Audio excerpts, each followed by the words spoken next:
মানুষের একাকিত্ব দূর করতে অস্ট্রেলিয়ার মেলবোর্নের অ্যান্ড্রোমিডা রোবোটিক্স এক বিশেষ রোবট তৈরি করেছে।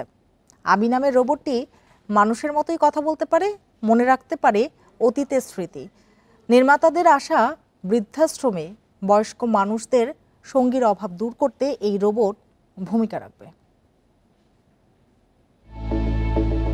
প্রযুক্তির অগ্রগতি একদিকে যেমন মানুষের জন্য আশীর্বাদ, ঠিক তেমনি এই প্রযুক্তি মানুষকে করেছে একাকী। এই সমস্যার সমাধানে অভিনব এক উপায় বের করেছে অস্ট্রেলিয়ান স্টার্টআপ প্রতিষ্ঠান অ্যান্ড্রোমিডা রোবোটিক্স। বৃদ্ধাশ্রমে বয়স্কদের একাকিত্ব দূর করতে তৈরি করেছে রোবট। আবি নামের এই রোবটটি হুবহু মানুষের মতোই সঙ্গ দিচ্ছে। রোবটটি মানুষের সঙ্গে জীবন, ভালোবাসা ও পারিবারিক গল্প নিয়ে আলাপ করে। লার্জ ল্যাঙ্গুয়েজ মডেলের মাধ্যমে আবি মুখ চিনতে পারে, মনে রাখতে পারে অতীতের স্মৃতি, কথা বলতে পারে 90টিরও বেশি ভাষায়, নাচ, গান আর গল্প বলার মাধ্যমে মানুষকে দিয়ে থাকে আনন্দ।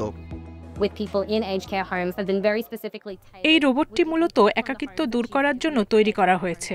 আজ সে বয়স্ক পরিচর্যা কেন্দ্রে গিয়ে ধ্যান, ব্যায়াম, নাচ, গানের মতো বিভিন্ন ক্রিয়াকলাপ করে আনন্দ দেয়। মানুষ তাকে রোবট হিসাবে না দেখে একজন সঙ্গী ও বন্ধু হিসাবে দেখছে। 3.6 ফুট লম্বা রোবটটি সহানুভূতিশীল ও শিশুসুলভ ব্যক্তিত্বের অধিকারী। সামাজিকভাবে বিচ্ছিন্ন বৃদ্ধদের মানসিকভাবে সুস্থ রাখতে কাজ করছে এটি। সৃজনশীল কাজের মাধ্যমে রোবটটি সব বয়সের মানুষের মনোযোগ আকর্ষণ করছে। বৃদ্ধাশ্রমের প্রতি 10 জনের মধ্যে 4 জন এমন অবস্থায় রয়েছেন যারা কখনো বন্ধু বান্ধব বা পরিবারের সদস্যদের দেখতে পান না। তারা মারা যাবার আগ পর্যন্ত এই পরিস্থিতির মধ্য দিয়ে যান। তাই জীবনের শেষ মুহূর্তে বৃদ্ধদের দুঃখ দূর করার জন্য এই রোবটটি এক অসাধারণ সঙ্গী হতে পারে। আবির সাথে বন্ধুত্বপূর্ণ সম্পর্ক বৃদ্ধদের জীবনকে অর্থবহ করে তুলেছে।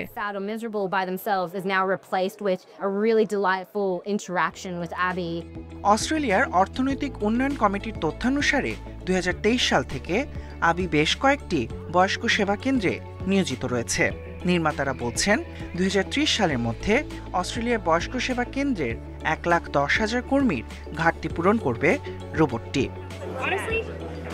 Tahmid Abrar, independent news.